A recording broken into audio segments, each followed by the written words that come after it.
Sa ibang balita, bilang pagpupugay at paikiramay sa pamilya ng yumaong si dating Speaker Jose De Venecia Jr., pinagtibay ng Kamara ang House Resolution No. 758 na isinulong ni House Speaker Faustino Bojedi III, Majority Leader Sandro Marcos at Minority Leader Marcelino Lebanan.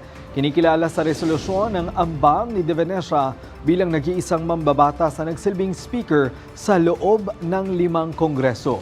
Nakatakda ang memorial service sa Lunes, February 16, alas 10 ng umaga sa plenary hall ng Kamara. Kinilala ng Kamara si JDV o Speaker Joe bilang Architect of Political Unity. Ito'y matapos niyang pag-isahin ang 7 partido sa ilalim ng Rainbow Coalition na sumuporta sa administrasyon ni dating Pangulong Fidel V. Ramos.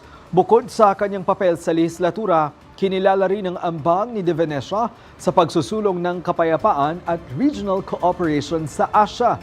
Gayon din ang kanyang pakikipagdialogo sa iba't ibang grupo upang isulong ang mga peace agreement. Nagtatag ng isang museo sa People's Center sa Kamara bilang pagkilala sa legasiyang iniwan ni JDV.